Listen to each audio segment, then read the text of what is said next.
Awesome. So I think we'll get started. Kia ora, everyone. My name is Gemma, and I'm Program Manager for Regenerating Nature here at the Sustainable Business Network. We have an awesome webinar lined up for you today, all around discovering the uniqueness of New Zealand's native biodiversity. So if we have the next slide, please, Malika.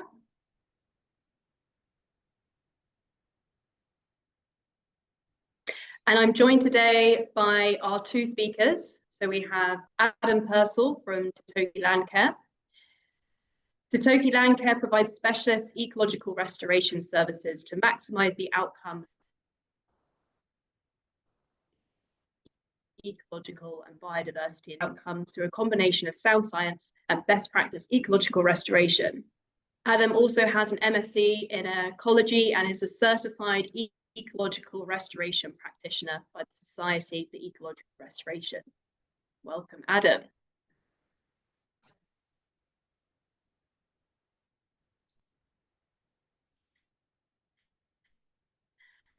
We also have Dr. Kiri Joy Wallace from EcoIndex. EcoIndex New Zealand. Its tools and advisory services help land managers, iwi, councils, businesses, and investors make informed decisions that balance ecological integrity, cultural values, and economic outcomes. And Kiri also has a PhD in ecology and restoration. So welcome, Kiri. So today we have roughly an hour for the webinar. We'll be doing around 40 minutes of discussion time led by Kiri and Adam, and then we have around 20 minutes for questions and answers. Please feel free to drop your questions in throughout the session in the Q&A feature. If you're not able to find the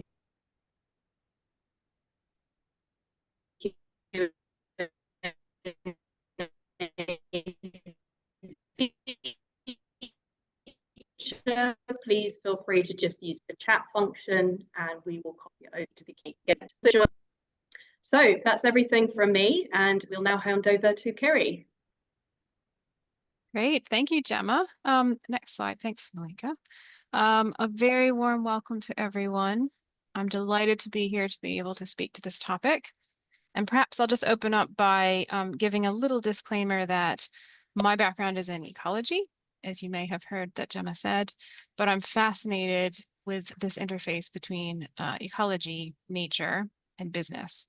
So I'm on this journey and new to some of it, and I think that's probably the case for a lot of us here. So with that, let's jump into a little bit about why does nature matter for business, and in particular the risks. So in business, we know that risks are an important thing to be on top of. We need to understand what could be a risk to the business, and we need to know that ahead of time. So where does nature come into the picture in terms of risk? First of all, the more we understand, the more we are seeing how nature risk is generally business risk. And this is a worldwide shift in understanding that really no matter what sector you may be in, your business is actually somehow depending on nature for some resources that it uses, services it provides, and overall stability. So it turns out that soils, water, biodiversity are not just the business of ecologists, but for everyone. They actually have direct and indirect, we have dependencies on these things. So recognizing nature is actually probably important. And if I don't pay attention to how my business is connected to nature, it could be a risk. The second reason why this may be the case is that there's a degradation of nature effect on the costs of business. So, for example, some of those resources you may rely on, if they are faltering or there's degradation, there may be an increase in day-to-day expenses. We've seen that insurance premiums can go up. So this is connection to nature and climate change elements and extreme events, which we're all quite well aware of now. And the supply chains can falter as a result of this too. And so just those costs that can kind of affect us all, especially when we're in an economic downturn. And then the final area to think about here in terms of risk is that really a lot of regulations and reporting requirements are changing. And so there's not just that request to monitor impacts of your business on nature, like emissions, but now actually quantifying or measuring that dependency on natural resources. and how, if that fails, how will that impact the business? So that's a few of the risks. Next slide, please.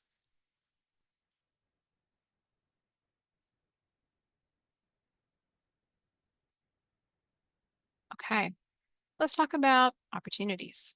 So on the flip side, there are some wonderful reasons to get engaged in nature positive action within your business. First of all, it does separate the leaders from the laggards in terms of investment, options, procurement, and reputation as well. And now we're seeing some emerging nature markets that are new, albeit they can recognize and reward nature investments that businesses make. So hopefully bringing a bit more of a stable framework to work with and a little bit more transparency and recognition of a system to work within. And we've known for a while that nature positive action can secure premium product benefits. So this is a great reason or opportunity to get into the nature scene. And we know from the Sustainable Business Network's report in 2023 that investing in nature actually will position your business to attract and retain really great talent and deepen community engagement as well, which of course is connected to the recognition point, the reputation point. So if you like the sound of some of these opportunities, the next question is, how can we make the most of them? And I will advocate here that an important process to follow is recognize the value that nature may have or the risk, measure that, so quantify it, and especially if you have taken nature positive action, measure that, and then take further action to tell that story of what you've done or the return on investment that you're getting from that nature positive action. So yeah, there's a little bit of work to be done to make it happen, but the opportunities are there. Next slide, please. All right, so let's talk a little bit more about the sciencey side of nature and native biodiversity. So the exciting part is that about 80% of our native species are not found anywhere else in the world. So in the ecology world, that labels us as, or qualifies us to be what's called a biodiversity hotspot. These are really special. There's only a few places in the world that are biodiversity hotspots. Well worth trumpeting about, well worth recognizing how unique and special that is, and connecting it to our images, our marketing, our businesses. The sad bit here is that about 75% of our native species are now threatened with extinction, which is like, whoa, that's a lot, right? So I think maybe it's important for us to realize that these are an asset, or these are a tonga, for whatever reason, value framework you have. It's important to realize what's happening and that we can take action to reverse that, that threat status. So why are they threatened? It's complicated. The first is this human modification of landscapes piece. So that's depicted in the map here. You can see that we are a land of forest, or we were, and we've changed that quite a bit. And of course, I'm not advocating that we remove a lot of the land uses that we have today that have replaced forest, but I think it's important for us to recognize there can be a bit more of a balance potentially and realize the inherent value of the forest covered landscapes as well. Another complex threat that our native biodiversity faces is introduced plants and animals. So this can be something that impacts the agricultural and horticultural industries, as well as native biodiversity. When something new, a disease, animal, plant comes in that hasn't co-evolved with our current species that are here, it can outcompete them or infect them, and they haven't had a chance to adjust to it. So are very vulnerable. And part of that is because we are an island ecosystem, and island ecosystems are a lot more vulnerable than continents in ecological understanding. And then the third is good old climate change, of course, impacts all of us in many ways, and native biodiversity is not an exception. So for an example there are a lot of species that have particular ranges that they can live in, that they're adapted to. And because of climate changing temperature, rainfall, other aspects, that range is no longer suitable for them in some ways. So an example could be the majestic coyote tree, which is so far been in the north of the country. Because of the heat and the drought and some of the changes that climate change has brought about, Coati trees are going to need to be basically migrating south to find places that are suitable for them still. And you guys know as well as me that trees don't have legs, so they have to rely on this dispersal of their seeds and those new trees to grow as quickly as they can. So it's a big impact on populations of even particular species like the Coati tree. And actually the Coati is a good example of the introduced plants and animals issue as well, because we know about Coati dieback. So they face that threat as well as the climate change issue. And of course, their populations and even the genetic makeup of those populations went through a very big reduction when there was a lot of logging of Coati forests historically. So you can see how these threats kind of compound one on top of another to affect a particular species, and it's happening with species all across the country. Next slide, please. All right. Let's talk about the jargon a little bit behind some of what I've been saying and what Adam will dig into next as well. So nature, what are we meaning when we say nature? It's such a nebulous word. Generally speaking, it's the living and the non-living world, including us as well. We're part of that natural world. We evolved just like all the other plants and animals within the same context. So that's what we mean. Nature is probably the most all-encompassing term that you could use to talk about all these living and non-living things. And I'm going to also just put this caveat out there that depending on your worldview, some things are living, some things are non-living, and that can flux quite a bit in how we think about nature. Leave that aside for now. Native biodiversity. So this is the variety of life, vast variety of life that has evolved in a particular place. That's the native piece. So of course, what we have living here, we talked about how unique Aotearoa's biodiversity is, our native biodiversity. It's really different from native biodiversity in a different part of the world. So it's the provenance, if you will. Ecology, this is my favorite. This is my area of expertise. This is the study of the interactions between and amongst the living organisms and their environment. So it's not just studying one tree or one bird, but it's understanding how they impact one another and in fact are part of an elegant dance where they are all part of something that is connected, which is an ecosystem. So that's the next one. So that's the living and the non-living components all linked together, and they're often driven by nutrient cycling and energy flows. So the capturing of the sunlight through photosynthesis, the plants do that job. They pass the energy on to all the other animals in the ecosystem in various ways. And so an ecosystem is usually also located in a single location because an ecosystem type, I should say, is located in a particular place because it's shaped by things like the amount of rainfall that falls there, the soil type, even things like the wind, sunlight hours. So an ecosystem might be a forest. Another example could be a desert or a wetland. I think most of us are familiar with these types of ecosystems. We know that they have a characteristic kind of feel and look to them, and they're often homes to a suite of species that live there. They're adapted to live within that type of ecosystem and be part of it. So it's quite important to look after and value a variety of ecosystems because you're going to actually capture the greatest levels of biodiversity by thinking about forests, wetlands, and deserts, for example, or whatever the array of ecosystems are in your place. Now, biodiversity management, Adam's going to get more into this, but this is generally the practices or the actions that we aim to use to recognize and care for biodiversity. And ecological restoration, last on the list here, is a subset. So that is managing biodiversity where it's been destroyed or degraded. It's assisting the recovery of ecosystems. And so takes an extra special amount of work and care. So I'll leave it there and pass it over to Adam, and he's going to dig a bit more into some of these ideas. Over to you, Adam. Kia ora Kiri and Gemma, tēnā koutou katoa.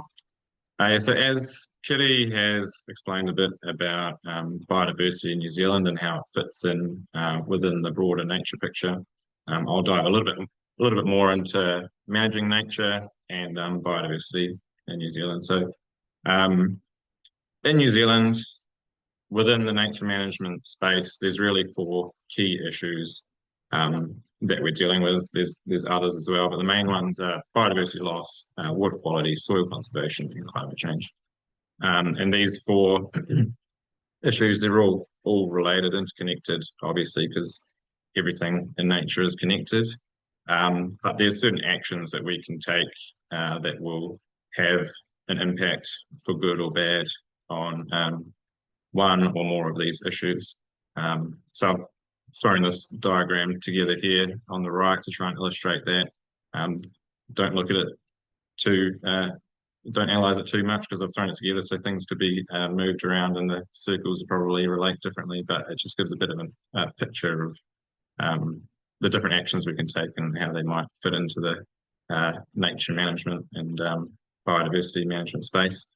And so for today, the main focus is going to be on that biodiversity circle and the actions that we can take in that space. When it comes to managing biodiversity, as I see it, there's all the actions that we can take really fit into 5 broad categories. That's identify, protect, maintain, restore, and reconnect. Identifying and protecting is mostly in the domain of governments, iwi, and the specialists that they get in to help them with those 2 activities. And then maintaining, restoring, and reconnecting, these are the actions that we can take on the ground, the on-ground mahi, that anyone, or pretty much anyone, can get involved with. So it's things like pest control and planting, weed control, and fencing. If you can flick to the next slide. And I'll just run through what I think is a good example of that hierarchy of actions put into practice. So this here is an example from in the Waikato, which includes 3 projects essentially. Sanctuary Mountain Maungatautari, which is that area on the right in the picture, and then Mount Karongia on the left. And then there is another project called Taia Te Tau Ecological Corridor, which is working to reconnect the two maunga. So Sanctuary Mountain Maungatautari and Mount Karongia were both identified as high-value biodiversity sites through a variety of assessments, including being identified as significant natural areas, which then provides them with some protection in the Waipa District Council, Waipa District Plan, through the Resource Management Act. They're also legally protected through the Reserves Act, and Karongia is protected as a forest park through the Conservation Act, and Maungatautari is now owned by Ngāti Karuki Kahukura Trust and has a co-governance arrangement. So there's a variety of protections put in place on those 2 areas that have been identified as high-value sites. But although they were protected, both of these sites were actually getting worse up until sort of around the millennium, because they weren't really receiving the maintenance that they needed. And then around the millennium, work began on building a fence around Maungatautari, and pest control sort of ramped up on Mount Karongia. And over the last 20 years, a lot of work has been done to maintain what these sites had, and also restore what's been lost. The line between maintenance and restorative work is pretty blurry. And a lot of what was done on the mountain is around pest control and trying to maintain the bird populations. But also, if you're maintaining pests sufficiently, then you're ideally going to get a recovery of bird populations and other fauna, and also vegetation if you're sort of controlling possums as well. So the maintenance and restoration work is helping to restore those parts of the community. And then in around 2020, the project, the Taia Te Tau Ecological Corridor project, kicked off. And that is really focusing on reconnecting these 2 maunga. And it was an extension of some work an existing stream care group was doing along the streams in between the 2 mountains. And as part of this project, hundreds of thousands of native plants are being planted on hill country and riparian margins in between the two mountains to try and provide habitat primarily for native birds to be able to travel in between the two maunga. So it's a really awesome example of identifying two sites that have got these high biodiversity values, protecting them through legislation and whatnot, and then maintaining, restoring and reconnecting. If we can flip to the next slide, please.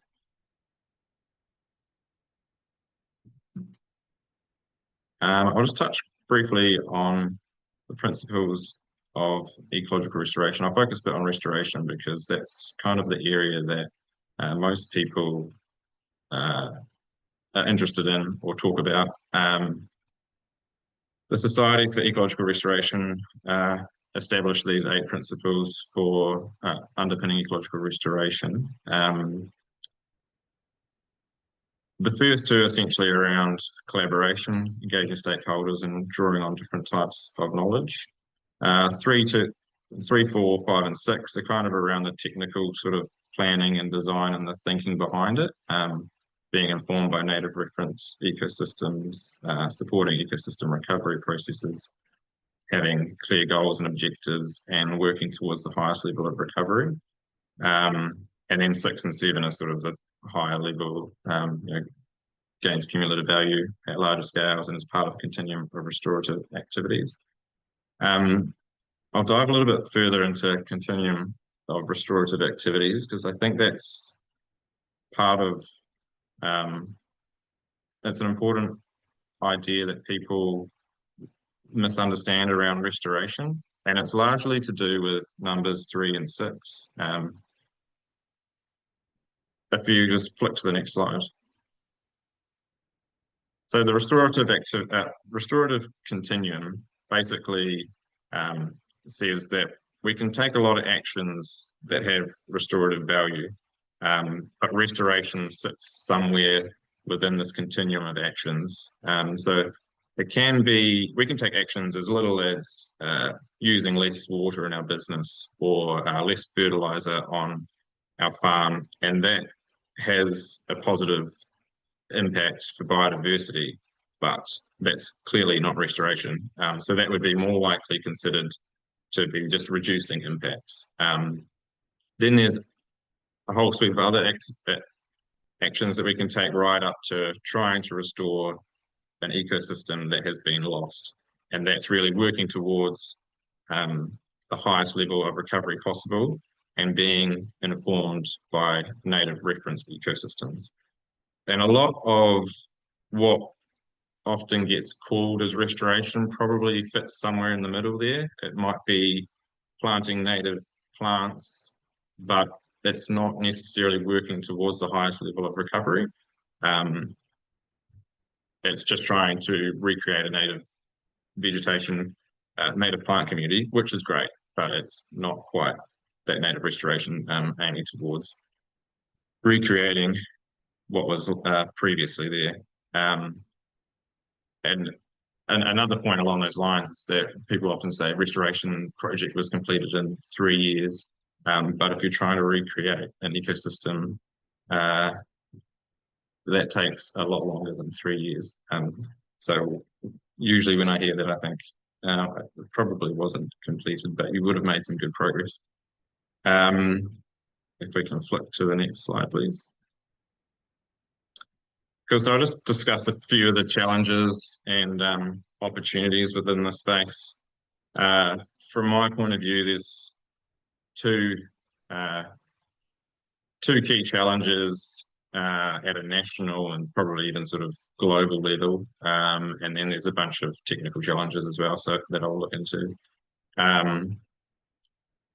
At a national level, it's the scale of the problem and also the mindset of the people, in my opinion. New Zealand is a big place. It's around 270,000 square kilometres of land and lakes, and then around over 4 million square kilometres of marine habitat that we're responsible for. And pretty much everywhere has some issue to deal with. Even the most pristine locations still have you know, invasive species that they have to be wary of and deal with. So you're given the massive scale of the problem, it will really take a lot of people to address the issue. But unfortunately, at least in my opinion, I think society doesn't really value our biodiversity a whole lot. There's a lot of people that do, obviously, and if you're listening to this presentation, then you probably do, but I think the average Joe Blogs doesn't really value a native tree any more than an exotic tree.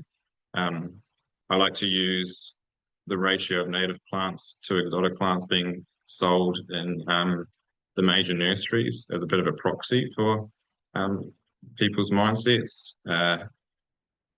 The main nurseries probably tend to sell around 90% exotic plants and might have a little section for native plants.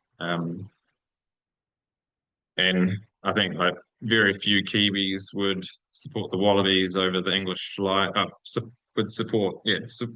Very few Kiwis would support the wallabies or the English lions over the All Blacks, but they don't seem to have the same sense of national pride when it comes to our biodiversity, and would rather buy a plant from Australia or Japan or Britain or North America than they would buy a homegrown native plant that's found nowhere else in the world. So at the national level, I think those are the two main challenges, the scale of the problem and the mindset of people. And then at a technical level, around managing biodiversity, there's a range of challenges as well. At each step of the process, from identifying through to reconnecting, identifying biodiversity is difficult to do. When biodiversity includes species diversity, genetic diversity, ecosystem diversity, that's a lot to try and measure, and then we have to use that information and put a value on it, and have to be able to do that for every ecosystem type. And then further to that, to get a better understanding beyond just general diversity of species, we ideally want to have an idea of species abundances and the integrity of ecosystems and how resilient they might be to change. So that's quite difficult to say, let alone do. Protecting nature has its challenges. In the worst case scenario, we have policies that disregard nature and just encourage its degradation. More often these days, we have laws and policies that want to try and protect nature, but writing rules that cover all the possible scenarios in nature seems a very difficult thing to do. And then on top of that, not everyone's going to follow the rules, and enforcing the rules requires resources and money, which are often lacking. Wetlands are a good example of this issue. Wetlands are fairly well protected by legislation, but total wetland cover continues to decline in New Zealand. And a recent review by the National Wetland Trust found that enforcement of the rules by local councils was a major contributor to ongoing wetland loss. Then there's another set of challenges when it comes to the on-ground mahi for maintaining, restoring and reconnecting areas of biodiversity value. Firstly, there's a challenge of prioritising and planning work well. Often people want to just jump into shiny new projects and get stuck in, rather than firstly maintaining areas of existing value where most of the grunt work is done, and thinking through like how to make the most efficient use of time and money and technology and energy. Then I think there's also a knowledge and skill shortage of people doing the work. It's often seen as unskilled labor, but there's a lot to know around what plant species should be planted in what areas, and what weeds are a real problem and how to deal with them, what pest species are a problem, what pest animal species are a problem, how to deal with them, and so on, in order to be a good ecological restoration practitioner. I've seen a lot of good work done, but I've also seen some very questionable work done by contractors and council staff and volunteers alike. Plants planted with their pots still on, native plants completely sprayed or mowed over, kakatea trees chopped down by contractors, privets drilled completely wrong, just to name a few things. And I think if we really expect to to turn the tide on biodiversity loss, those doing the work on the ground need to have a better understanding of why we're doing it and how to do it. So upskilling is a major part of the picture. And lastly, funding is arguably the biggest challenge. It's certainly the number one question I get asked for advice around the most. There's such a massive shortfall of cash available in the space. It's estimated to be around $7 trillion globally each year, and a recent report by WWF and EY estimated it to be around $22.5 billion a year shortfall in just in New Zealand. So that's a lot of money. That being said, I think we essentially know what we need to do to solve the problem. And with it being such a massive challenge, there's opportunities pretty much everywhere to help. When it comes to the mindset, we can change people's mindsets over time just with ongoing communication and education. I see school programs as a really key part of this, because our current values are intergenerational, and changing those will take time. I remember learning about the value of native plants at primary school, and that probably played a role in me ending up working in the space. There's a bunch of school programs around that I'm sure would love some support. Enviro Schools, Kids in Nature in Hamilton, Trees for Survival, and a lot of local community groups have programs like Mountains to Sea Conservation Trust, Predator Free New Zealand Trust, Kariori Project, Tītoki Landcare, Zealandia, probably loads more.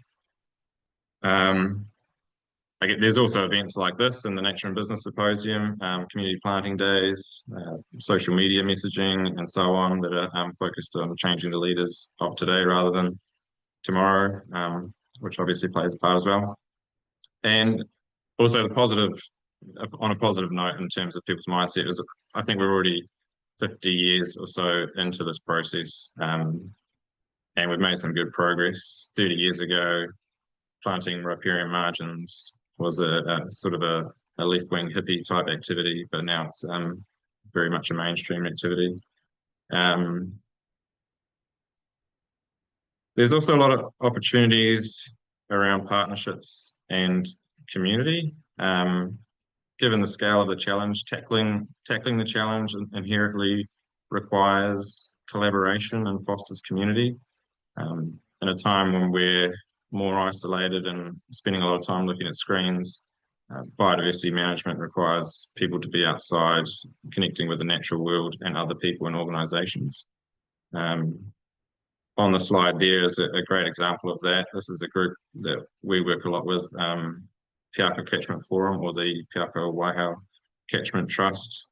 They're a community group based largely around Morrinsville, but are working on restoring 2 catchments that essentially span from the Firth of Thames through to the Mamaku Plateau, just west of Rotorua. They're a relatively small group of 5 or so core members, but they're partnering with a whole range of companies and landowners, iwi, other charities, councils, and central government organisations, so that they can essentially achieve the mission that they're working towards. So looking at all those logos and the names of farms and stuff there, you can get a good example of that. And those are just the ones that I'm aware of too, so there's probably a bunch more. Technology continues to change the game for biodiversity management, as it does in so many other industries. This is happening right through the identify to reconnect hierarchy. AI is always a hot topic and is being used in a variety of ways to help efficiently collect and analyse biodiversity data, manage pest animal populations, and review literature and produce reports and marketing. So a whole range of uses. Drones, offering a range of new ways to deal with things, such as application of herbicides for weed control and identifying pest animals with thermal imaging cameras, and seed dispersal for native seeds. Thermal scopes have made hunting deer and other ungulates much easier. Blockchain technology is being used to develop and safeguard biodiversity credit type systems. A whole lot of investments gone into improving predator control tools over recent years. So yeah, heaps going on in the technology space around how we can make take action more efficiently, make progress on the problem. Training and employment's another really good opportunity, I think, in this space. It's a growing industry, and given the scale and significance of the problem, I don't really see the growth stopping.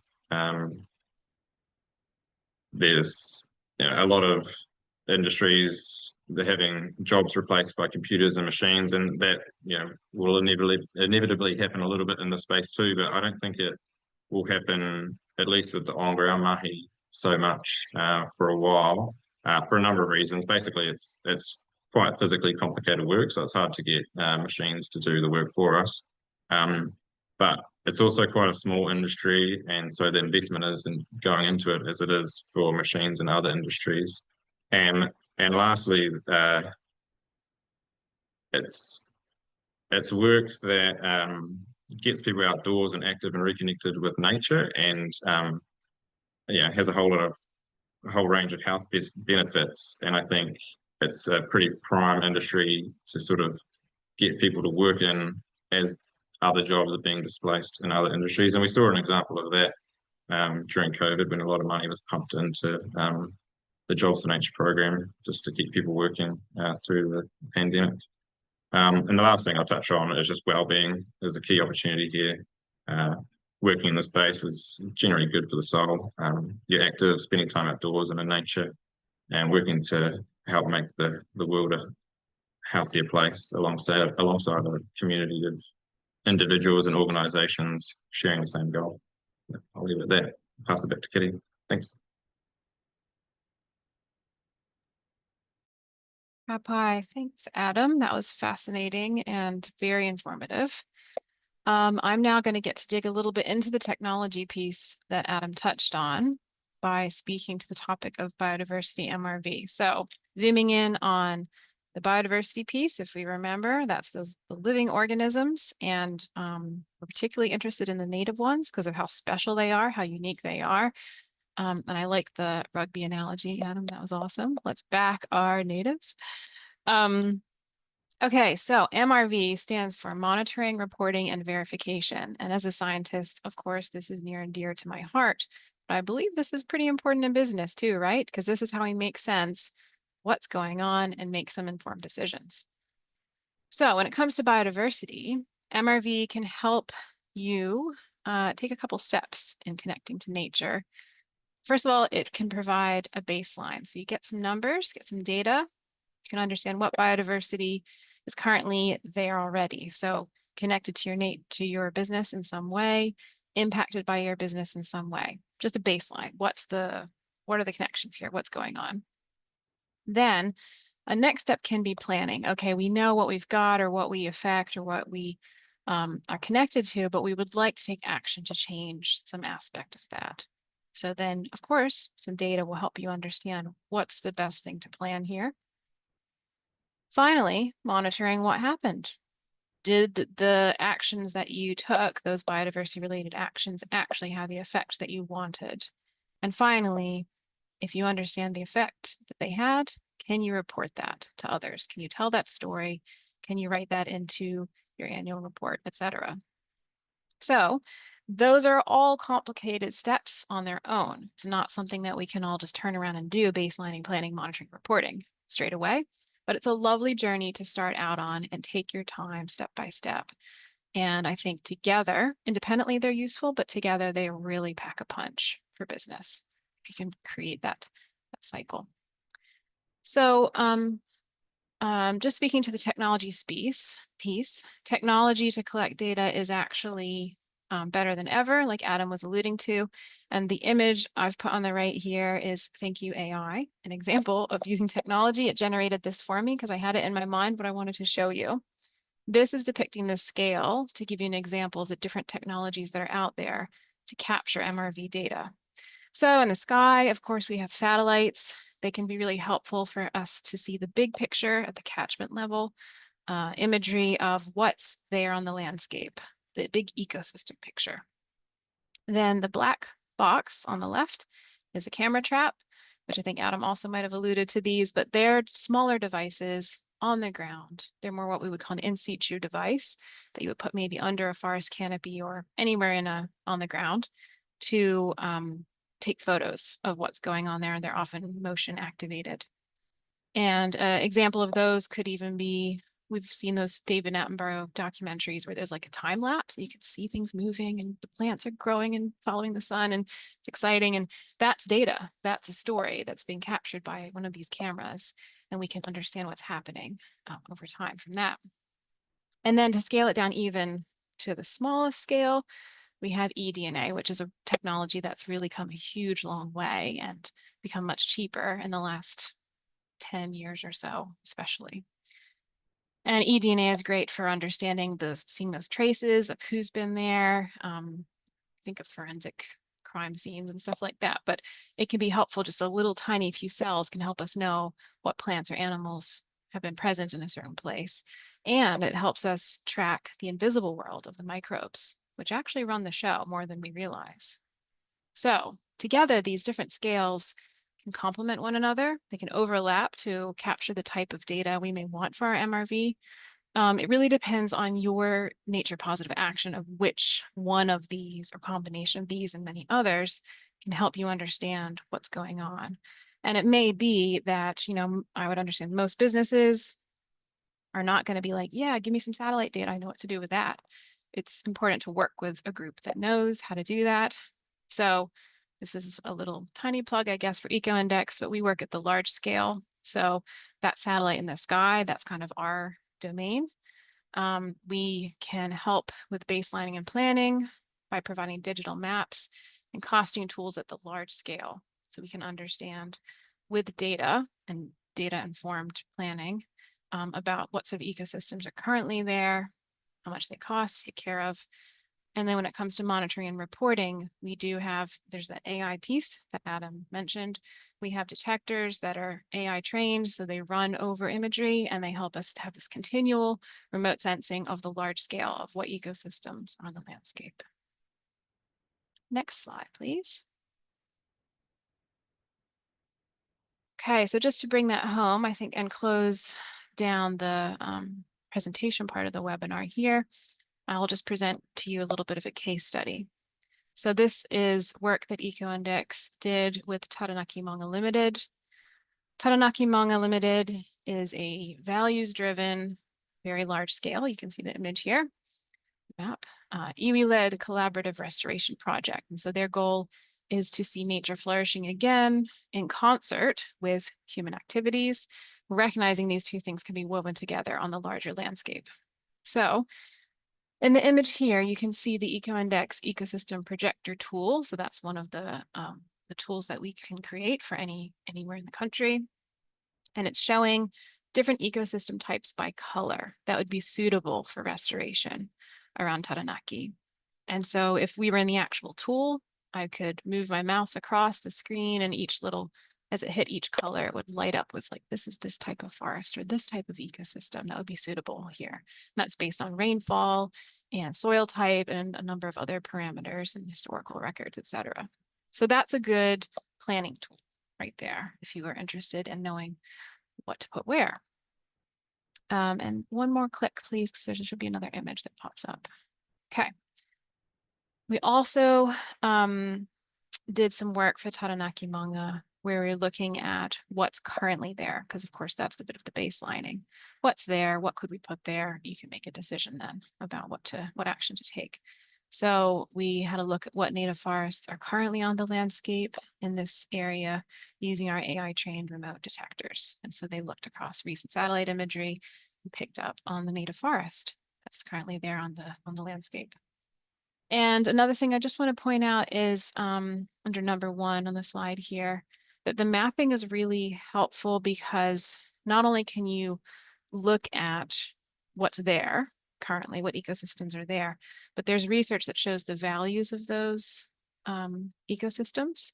So they're called ecosystem service values, and that's sort of a lot of the benefits that they provide, like clean water, clean air, just like long lists, pollination services, etc., reduction of sedimentation and erosion.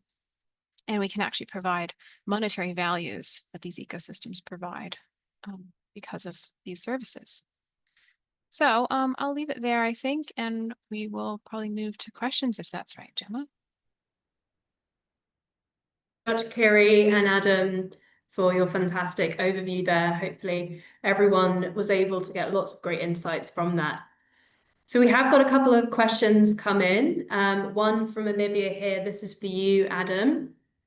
Are you aware of any businesses involved in the Waikato restoration project that you mentioned at the start of your presentation?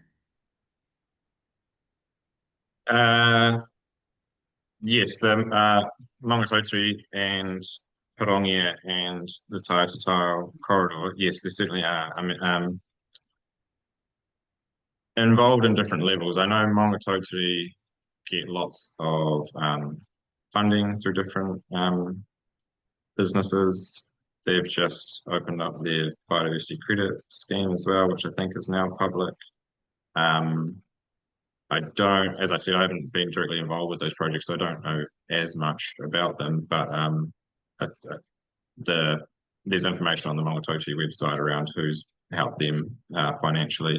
They also have initiatives on the Maunga around, what's it called? The Bush Boardroom runs a business up there where businesses can go and have basically like boardroom meetings in the bush. There's a big board table up there, and I believe funds from that also goes back to management on the Maunga. So yeah, and then in the Piakau Catchment Forum example, there were loads of businesses listed on that slide that I had, and they've contribute in different ways. Either they've got sites that they're wanting to restore within the catchment, or they're just providing some funds for to the trust so that they can allocate it elsewhere within the catchment.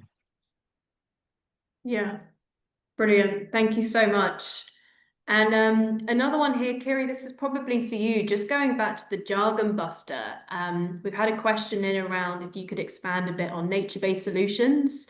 It's one of those hot topics that have that double benefit of carbon sequestration as well as biodiversity net gain. So yeah, if you could maybe your definition and perhaps some of the requirements around nature-based solutions would be great. Problem. That's a great question and definitely relevant to this talk today.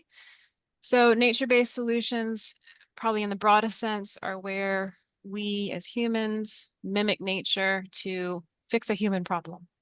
And an example of this could be historically, sometimes we've needed to control stormwater, and we've created a lot of concrete and gray infrastructure to handle that sort of thing, especially in cities where we can have major rain events. We're all seeing these sorts of things happening because of climate change.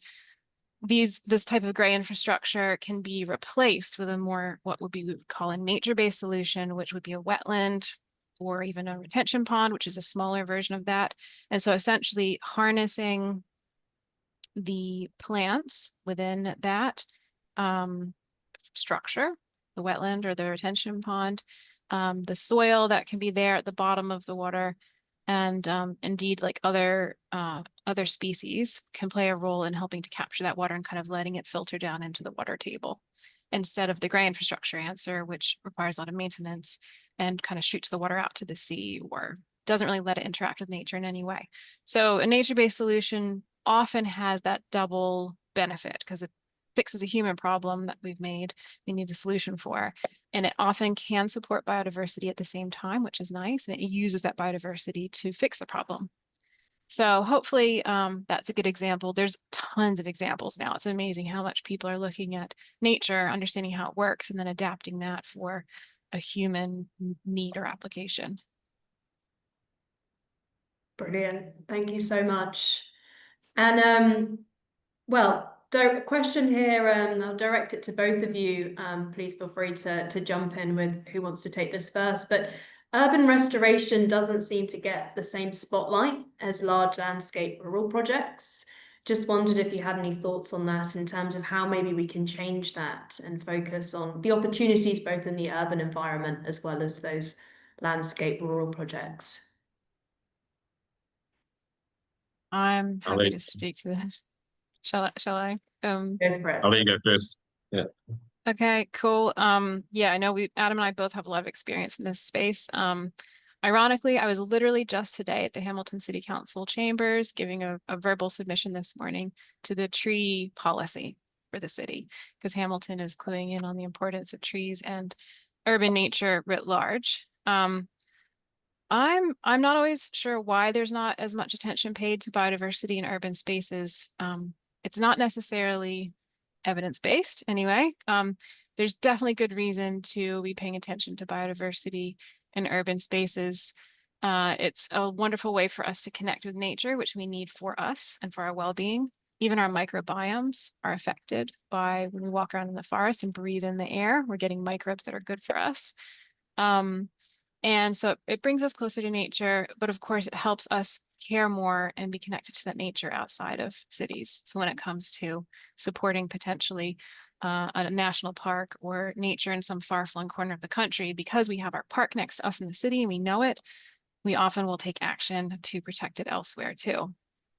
Besides that, one of my major points about trees and the tree policy in Hamilton is how good they are at keeping a city cool with climate change, heat coming, mitigating flooding, clean air, all sorts of things like that. So just really practical to have biodiversity as part of our cities. So I'll stop there because I could rabbit on for ages. It's one of my specialty areas. I'll turn it over to Adam.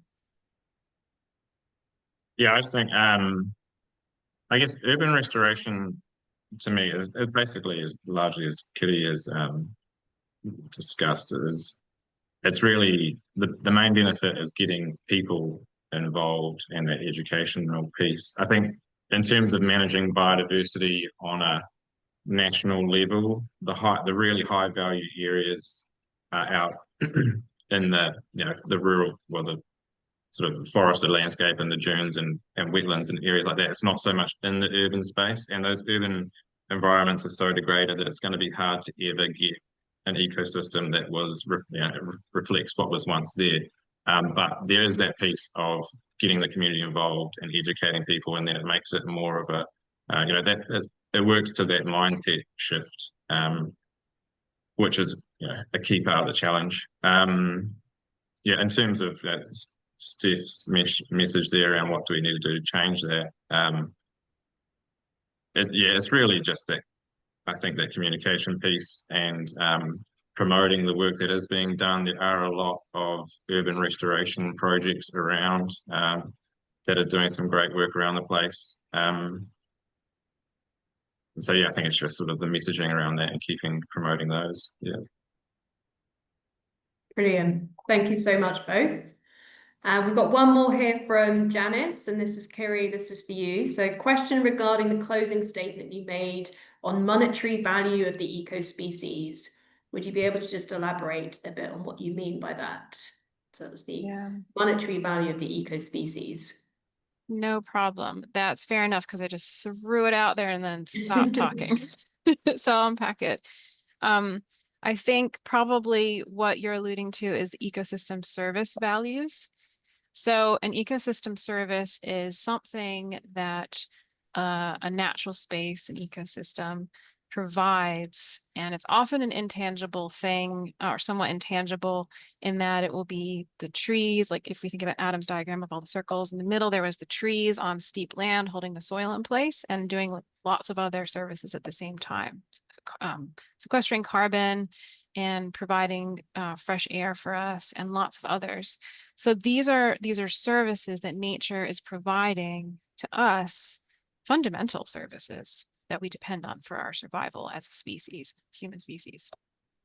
Now, what some scientists have done, and it's being recognized more and more around the world, is putting dollar values on monetary values on those ecosystem services. So if you were to replace say your wetland area that's cleaning your water and collecting your runoff and protecting areas around it from flooding, you put in that gray infrastructure, how much would it cost? So kind of trying to recognize the value that nature gives us with what it provides. And there's debate about, you shouldn't be putting price tags on nature. You shouldn't be trying to quantify the value of nature like it's, infinitely valuable, et cetera. So it's not necessarily, I'm not trying to say that we shouldn't respect the different perspectives on this, but it's nice because generally in the system we work in, things that get a monetary value get recognized more and valued more. So it's a way to just bring nature to that table and to that kōrero. So that's what an ecosystem service is, and we can value them and we can put dollar values on them, and then that can be reported. I helped to preserve 2 acres of a forest, and here's the value of the ecosystem services that it provides every year for the surrounding area. It's a lovely thing to report because people immediately go, oh, great, that's valuable. It's great. Brilliant.